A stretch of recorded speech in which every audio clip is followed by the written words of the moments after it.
investigador está aquí con nosotros. Rafael, ¿cómo estás? Siempre un placer tenerte aquí. Muy bien, buenas tardes. Muchas gracias por la invitación y aquí estamos. Rafael, antes de entrar en este tema de ansiedad social, me parece muy interesante que tú, desde la óptica de la filosofía, la gente cree que la filosofía es algo antiguo, que es algo viejo, sin saber que la filosofía vive entre nosotros y que analizar nuestro entorno es parte esencial de la filosofía. ¿Cuáles son los filósofos modernos que más te gustan, Rafael? Porque uno siempre habla de Aristóteles, Platón, pero los modernos.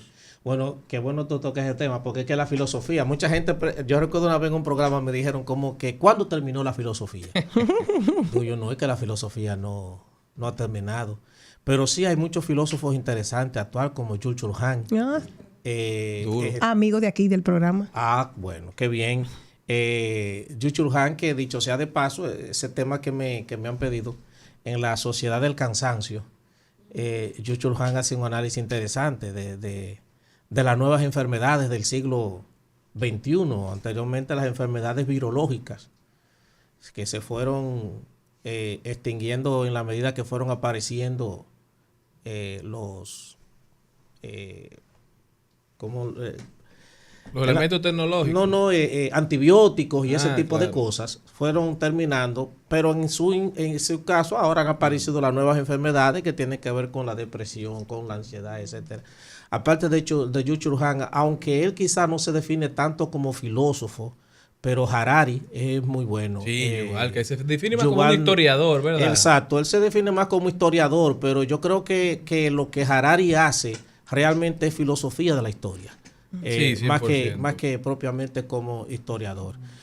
Aunque más recientemente también Bauman, el hombre de la sociedad líquida. También ha hecho unos trabajos interesantísimos. Manuel Castel sigue haciendo un trabajo interesantísimo todavía en el área de la sociología y de la filosofía. Hay un francés también que se llama Combes Ponville, que es bastante interesante también. Sí, entonces hay muchos que han continuado, que lo que pasa es que ahora ya Michael Sandel en Estados Unidos. El análisis de la filosofía evidentemente ya no está centrado si en la taraxia o en la... No, está centrado ahora como en los nuevos fenómenos, en tratar de darle explicación a los nuevos fenómenos que van surgiendo en la sociedad. Claro, la grandeza de Chulhan, que yo creo que lo retrata como nadie. Sí. Pero este tema, vamos a entrar en materia, ansiedad social. Estamos en la época del consumismo, todo el mundo quiere vender, las mentes más brillantes no están buscando la cura para las enfermedades, sino están trabajando para esta economía de la atención, están en las empresas de tecnología, están en los consorcios de venta de bienes y servicios. Entonces, ¿cómo podemos defendernos? Pero primero, ¿cómo nos ha afectado? Bueno, mira, es un tema bastante complejo, pero si nosotros miramos la evolución que hacían del dominicano en el pensamiento social dominicano del siglo XIX, definían al dominicano como que era una persona de poca previsión, una persona no dada a la sociabilidad, que no solucionaba los problemas por la vía colectiva, sino individualista, que era un ser dado a la imprevisión, que era un ser... O sea, la manera en cómo nos describían era una manera negativa. Sin embargo, tú observas hoy, no la definición quizá de los sociólogos, los filósofos, no, sino de la misma sociedad, como definen al dominicano ahora. La gente habla mal del país, pero no de la gente. De hecho, yo creo que uno de los países donde la gente peor habla de su país es este. Pero aquí adentro. Pero aquí, no, porque si estamos fuera, de la única manera que la gente no habla mal del país es si se está en algún tipo de competencia internacional, en algún certamen deportivo. Si es el clásico mundial de béisbol, nosotros somos los mejores, nosotros somos Plátano Power, si es con la reina del Caribe, etcétera, etcétera. Pero en la cotidianidad, la gente tuvo que decir, este es el único país donde pasa tal y tal cosa. Yo, bueno, menos mal que tiene la posibilidad de conocer todos los demás países, y no solo este. Claro. Entonces, pero cuando hablan de la gente como tal, del dominicano, entonces se habla bien. Ahora bien, ¿qué pasa con esto de si tiene ansiedad por el consumo o etcétera?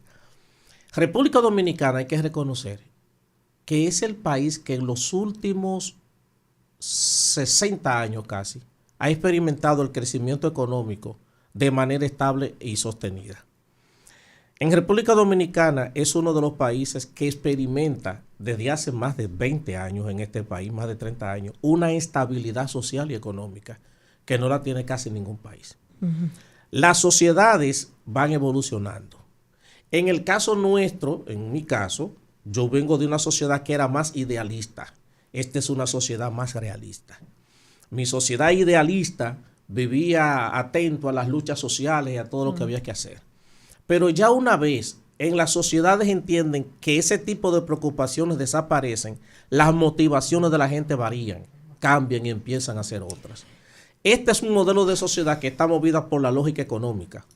Y al estar movida por la lógica económica, todo está relacionado. Profundo. Este modelo de sociedad está movido por la lógica económica. Simplemente. Y todo está relacionado con el tema económico. Incluso el éxito. Un dato interesante. Sí. Es que salen todos los chiperos y sí. toda esa gente que quiere dinero rápido solamente. Y ahí es que se va perdiendo el tejido social y el valor del trabajo. Porque es que incluso el éxito está asociado al éxito material y a niveles de consumo.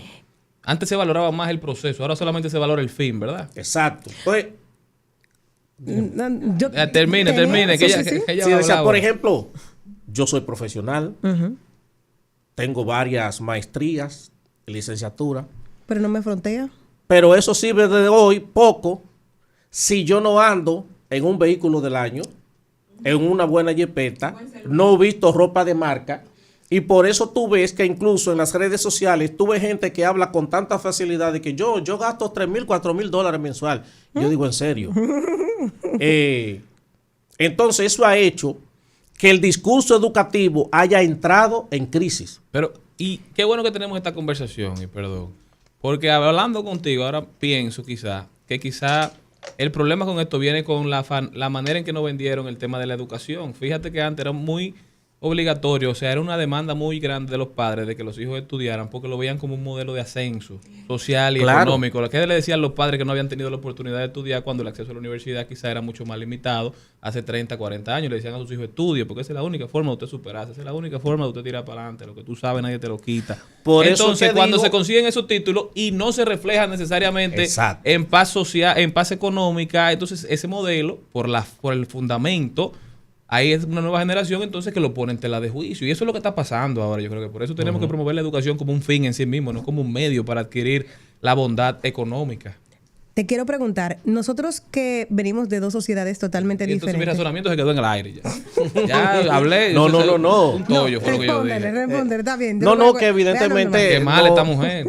No, tú tienes razón en el sentido de que cuando decía que el discurso educativo ha entrado en crisis, es precisamente por eso, porque a nosotros se nos crió diciéndonos que la manera de salir adelante era el estudio. Ahora, ¿qué pasa? Cuando tú tienes que pasar 6 años de educación primaria, 6 años de educación secundaria, ahí van 12, 4 años de una carrera, ahí van 16, 2 años de una maestría, ahí van 18, y tú dices, concho, yo llevo 18, 20 años estudiando, solamente estudiando para luego tratar de conseguir un empleo.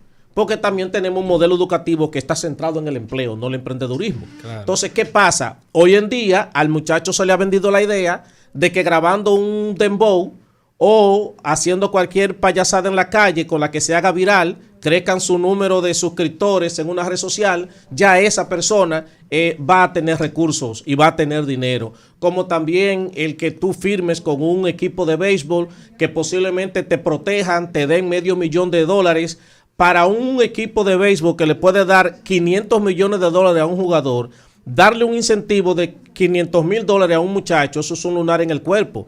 Pero para ese muchacho representa un cambio drástico y automático en su entorno. Entonces, como estamos en ese modelo de sociedad que es movida por la lógica económica, en la medida en que tú puedes tener la manera de frontear, la manera de tú exhibir, porque también no basta con que tú tengas si no lo exhibes en la sociedad, en el modelo de sociedad que tenemos hoy en día. Entonces, por eso el discurso educativo ha entrado en crisis. Por eso nosotros tenemos muchos jóvenes que están abandonando los estudios, porque dicen, yo no voy a perder tanto tiempo estudiando cuando yo puedo conseguir dinero más rápido haciendo tal y tal y tal cosa. Lo que no se dan cuenta es que no siempre es cierto.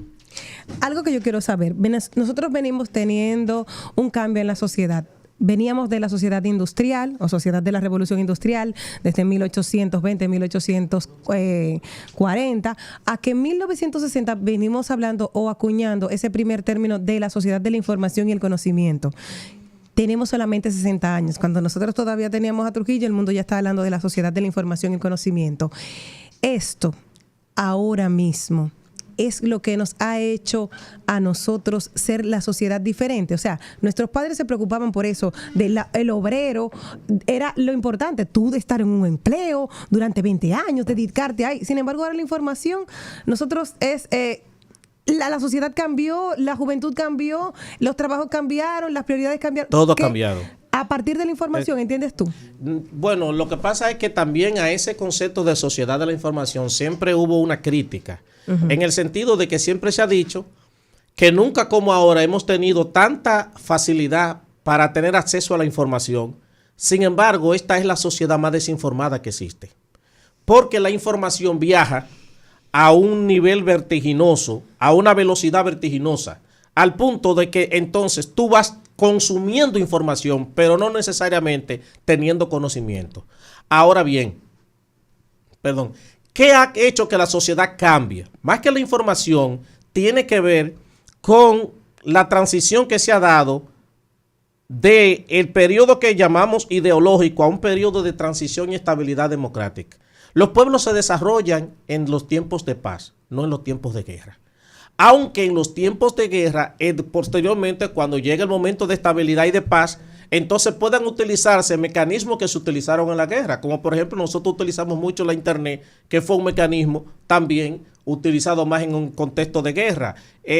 Hoy en día se habla mucho de planificación estratégica, cuando la planificación estratégica tiene que ver más con un elemento de planificación militar y de parte guerra. del argot popular. Exacto, pero nosotros vamos asumiendo esas cosas que se vivieron en guerra, después cuando estamos en el momento de paz, empezamos a asumirlas también como manera de desarrollar. Entonces lo que ha hecho más bien que la sociedad cambie, tiene que ver en la medida en que ya se van eliminando conflictos sociales que obligan a la gente en un primer momento a luchar, por ejemplo, por la soberanía, luchar por la democracia, luchar por ser independiente, a que cuando tú logras eso, entonces ya y evolucionamos como sociedad, entonces cambia eso. ¿Por qué cambia?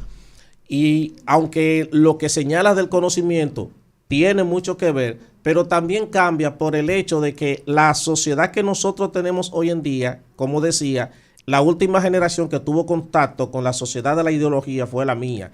La generación de ahora tiene contacto con la sociedad de la producción, con la sociedad de dinero, con la sociedad y de la información, etcétera, pero no del etcétera. conocimiento. Entonces, tenemos mucha información, pero no tenemos conocimiento, lamentablemente. Y una pregunta, a su punto de vista, su manera de ver las cosas, parece que la historia está destinada a repetirse. Uno supuestamente aprende de la historia. Obvio. Pero parece que mientras se van extinguiendo los seres humanos que vivieron un proceso histórico y van naciendo otros y esas historias se van quedando plasmadas meramente en libros y documentales, bueno, entonces como que esos hombres que van creciendo sin ese contexto del que vivió una época, como que vuelve y repite esos mismos errores. Ahora vimos como un mundo que relativamente estaba en paz, por lo menos en Occidente, ahora vuelve a ser un mundo que se pone a ciernes de guerras eventuales en diferentes latitudes. ¿Cómo pudiéramos nosotros entonces entender estas dinámicas desde el ámbito y desde el aspecto filosófico? Mira, hay un libro que escribió un señor llamado Pedro Baños, titulado Así se gobierna el mundo, que ojalá todo el que pudiera lo pudiera leer y consultar. También Pedro Baños tiene un canal en YouTube, se llama el Canal del Coronel, donde habla sobre geopolítica. Muy interesante. En una sociedad, nosotros tenemos una sociedad entretenida y distraída. Yo recuerdo que en una ocasión yo hablaba con un chino que tenía un negocio en Cristo Rey. Son dominicanos. Y yo le preguntaba, ¿y cómo ustedes llegan aquí? Y de buenas a primeras tienen picapollo, tienen tiendas, tienen todo esto. Mientras que yo no veo que el dominicano tiene esas mismas facilidades. Y el chino me dio una respuesta que yo todo el tiempo le he dejado guardada. Él me dijo, Lo que pasa es que República Dominicana es un país con muchas posibilidades, pero con gente muy distraída. Repite eso. Que decía que República Dominicana es un país que tiene muchas posibilidades, pero con gente muy distraída. Para los que estaban distraídos cuando él lo dijo. Por si acaso. ¿Qué pasa? Las guerras son cíclicas en la historia. Y el hecho de que las guerras se repitan no tiene ni siquiera que ver mucho por el modelo de sociedad. Tiene que ver por el pensamiento el pensamiento del liderazgo de esa sociedad. Por ejemplo, Estados Unidos es un país que todavía cree en la guerra. Y su política internacional tiene mucho que ver con el elemento de la guerra. Países como los que están en guerra ahora, Rusia, con Ucrania, son países que creen en la guerra todavía. El conflicto que hay entre Israel y Palestina, que experimenta periodos de tranquilidad, pero también es cíclico. Cada cierto tiempo hay brotes de violencia como el que estamos viendo ahora. Y tiene que ver con la visión ideológica de unos grupos específicos que hay ahí. Entonces, fíjate que en los países que han tenido tradición de guerras, eso ha permanecido porque sus sociedades son de alguna manera educadas e inducidas a que crean en eso. Los países que no hemos tenido tradiciones de guerra, la gente generalmente no le da sentido a eso. E incluso, reitero, quizás el último evento que aquí se dio, que podría considerarse como incluso hasta una insurrección y una lucha civil, fue en abril del 84. Porque incluso ni siquiera lo que pasó con el movimiento de Marcha Verde o el movimiento del 4% puede considerarse ni siquiera una insurrección.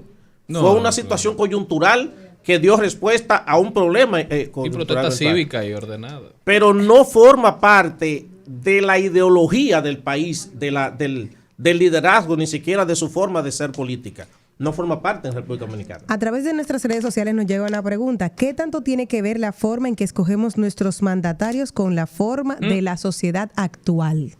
Mira, yo siempre he escuchado que la gente dice, cada país tiene los políticos que se merecen. No, yo no creo eso. Ok. No estoy de acuerdo con esa expresión. ¿Por qué? Porque aquí la política, lamentablemente, se ha nutrido de un elemento que es el clientelismo. Entonces, ese elemento, el clientelismo, yo, por ejemplo, para responder esa pregunta, una de las cosas que yo hice cuando me fui a votar ahora en las elecciones municipales, fue tratar de escuchar a la gente, escuchar la conversación. Se sentó ahí a averiguar qué decía la gente. Nada más escuchar. Y a mí ya me llamó la atención cómo se ha normalizado el tema del clientelismo. Porque las conversaciones de la gente era, ¿y a ti cuánto te dieron? ¿Cómo te fue a ti? ¿Te dieron tanto? No, porque mi voto vale tanto. Si no me dan tanto, yo no voto. Entonces, yo había dicho públicamente por quién iba a votar en mi pueblo. Porque es un amigo mío, de pequeño, nos criamos juntos en el barrio, aspiraba, gracias a Dios ganó. Y hubo gente que me preguntó, dime, ¿te dieron por lo menos el combustible para venir a votar? Oiga eso. Yo le digo, no, a mí no me dieron combustible. Tú diste un viaje de la capital para acá a votar gastando tu propio combustible, invirtiendo tu cuarto para venir a votar por fulano, que tiene más cuarto que tú. Yo dije, no, andamos mal. Porque cuando ya eso se ha normalizado, que hasta en las conversaciones de la gente es lo cotidiano, público, lo normal, aceptado, que ya exacto, motivo de orgullo. Exacto. Entonces tú dices, no, estamos mal. Y cuando te insultan porque no cobraste el estándar, también entonces tenemos que mirarlo. Exacto, porque entonces, por ejemplo, a mí me decía una persona que ha hablado conmigo, mi voto vale 10,000 pesos. Y yo Dios mío, yo lo hice gratis. Yo le decía, ¿cuánto? Gracias a Dios. Dice 10,000 pesos. Y yo no voy a votar. El que me dé 10,000 pesos, pero ¿y quién eres tú para que tu voto valga 10,000 pesos? Sin pensar todo lo que ha tenido que pasar para él tener ese derecho. Exacto. Y se vive quejando eso en la esquina. Por ejemplo, eso que pregunta esa persona ahí, lamentablemente, esa escogencia de esos líderes ha sido inducida. Por eso es el tema, la importancia de la educación en la gente y la educación en sentido crítico. ¿Por qué? Porque mientras a mí me ruborizaban esas conversaciones, para ellos era normal. Claro. Ahora te digo una cosa, si lo hubiese dicho yo, entonces ellos me critican. Claro. Y dicen, ¿qué? Tú hablando de eso, que te den tanto. O sea, ellos te critican a ti porque eres figura pública, lo que ellos no han normalizado. Hay una doble moral implícita. Exacto. Y una exacto. pregunta, Rafael, ¿cómo tú crees que eso se ve reflejado en otros aspectos de la vida de los dominicanos? Esa doble moral que aparentemente impera en nosotros. ¿Y cómo crees que podemos entonces revertirla y quizás ser más sinceros? No necesariamente cambiar, pero por lo menos entender dónde estamos fallando, porque si no conocemos el problema, entonces nunca podremos solucionarlo. Decían otros que hay que ver de cuál es el polvo no vienen estos lodos. Claro. Mira, lo que pasa es que yo vuelvo a insistir, la única salida a eso es la educación. Amén. ¿Por qué la única salida a eso es la educación? Recientemente, aquí se publicó los resultados de un estudio que hizo una institución llamada Sapien, donde habla de que los dominicanos son la gente con el nivel de salud mental más alto. Perdón, ahora mismo, que somos el país más feliz del mundo. Ay, sí. La semana pasada. ¿En verdad somos el país más feliz del mundo? Eso no es cierto. El dominicano es alegre, no feliz, que es diferente. En la definición que ellos usaban de salud mental era, por ejemplo, una persona que a pesar de todos los problemas que los rodean puede vivir su vida en la cotidianidad de manera productiva. Pero yo creo que ahí empieza el primer problema. Eso es del estudio. resiliencia. Sí. Eso no es felicidad. Si nosotros nos vamos a lo que decían los filósofos respecto a la felicidad. Claro. Yo te voy a poner un ejemplo. En una ocasión yo fui con unos haitianos, con unos alemanes a Haití. Y estábamos haciendo un levantamiento para un estudio. Los haitianos nos saludaban con mucha alegría, siempre sonriendo. Y la pregunta que me hizo un alemán nunca se me ha olvidado. Y fue, ¿y cómo ríen tanto siendo tan pobres? Eso se me pareció al tema del mito de la caverna de Platón. Porque mientras tú brevemente, para los que no conocen el mito de la caverna de Platón, aquello que no Sí. lo conocen, no nosotros aquí. Tranquilo. No, precisamente a eso iba a explicarlo. Cuando esas personas que están en la caverna, que están de espaldas al mundo, a una realidad, y que entienden que lo que a ellos les rodean es la única realidad que existe. Entonces, el principal problema, la mayor virtud del ser humano es su principal problema, que es la capacidad de adaptación. Así es. Entonces, cuando la persona se adapta al espacio, incluso que tú lo saques de ahí, de ese entorno, para ello va a ser mucho más difícil. Yo puedo poner un paréntesis. Yo me invitaron a un programa, estaba hablando de lo de la independencia y hablé de que los trinitarios habían ido a Haití para reunirse con un movimiento que se había gestado en Haití, llamado la reforma para darle un golpe de Estado a Boyer, y que ese movimiento nos ayudó a nosotros en el proyecto de darle golpe de Estado a Boyer. Yo quiero que tú hubiese visto los comentarios de la gente. Miren a este donde anda distorsionando la historia. Ese no puede negar que es haitiano. Ese se nota que es un haitiano, qué sé yo qué. Yo decía, en serio, yo estoy distorsionando la historia. No, porque la historia es la que dice cada quien, según ellos. No, porque ellos le dieron una historia en la escuela Claro. hace 8,000 años. De ahí para allá no se han vuelto a leer un libro de más nada.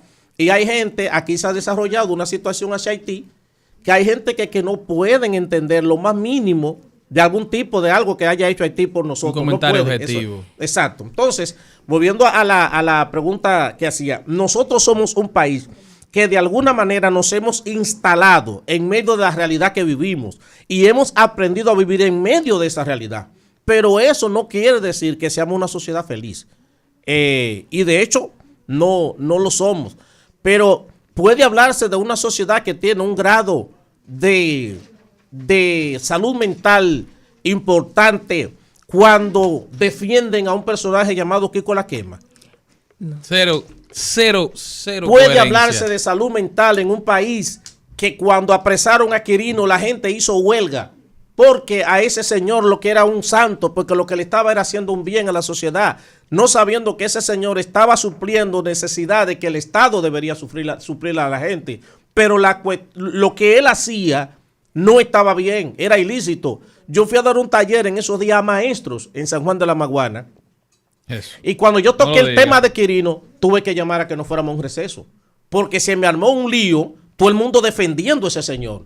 Y Entonces, esa es. vamos a medir la salud mental de un pueblo porque dice que sea alegre, ¿por qué Plátano Power? Vamos a... yo he visto ¿Tú no crees comerciales. que eso haya sido una estrategia para fomentar el turismo, para darnos un buen nombre a nivel internacional? ¿Tú No, porque crees? eso no tiene que ver con el turismo. Seguro. No, el que digan que porque hace tiempo que eso se viene midiendo a nivel mundial, cuál Sí. es el país más feliz del mundo, el país más alegre del mundo. Yo creo que ese estudio lo que debió llamarse fue el estudio de la despreocupación.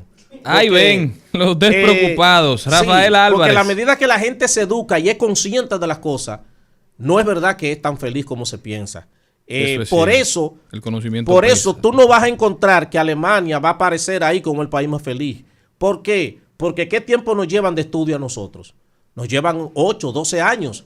Nosotros, según han dicho algunos psiquiatras, estamos en lo equivalente a un 6º curso de primaria. Entonces, una persona que a ti te lleve 12 años, 15 años de estudio, Tiene como más Singapur, preocupaciones, claro. ya su nivel de conocimiento es otro para saber decir, De conciencia. conciencia para saber decir si yo soy feliz o no lo soy. ¿Qué hay eso? Pero no un país que tiene un 6º grado de primaria y que hace 30 años atrás teníamos un 3º de Y que primaria. a veces uno, porque hay que incluirse, ni sabe lo que no sabe. Y ahí sí es grande. Por eso yo una vez escribí un artículo que lo titulé La libertad del que no sabe. Porque en la medida hay muchas cosas que cuando tú no las sabes, simplemente tú las ignoras y tú vives feliz Sí. porque ignoras eso. Diría los está muchachos, ahí. Rulay. Exacto. Rafael Álvarez. Rulay. Rafael, ¿cómo puede la gente ponerse en contacto contigo para continuar esta interesante conversación?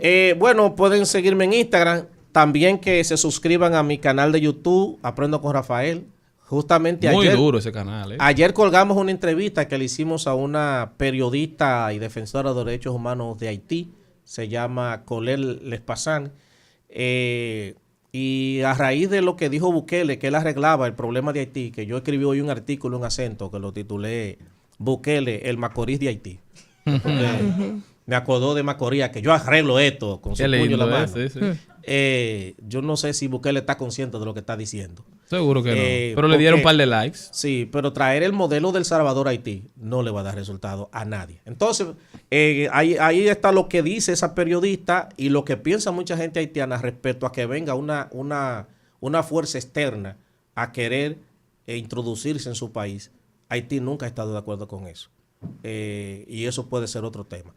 Entra al canal de YouTube, busque la entrevista y ahí le va ¿Tu canal a de interesar YouTube cómo se bastante. llama? Aprende con Rafael. también. Ahí está. Tanto Instagram como en YouTube Aprendo con Rafael. Démele seguimiento, sigan aprendiendo, no se muevan de ahí, que luego de esta interesante entrevista nosotros regresamos.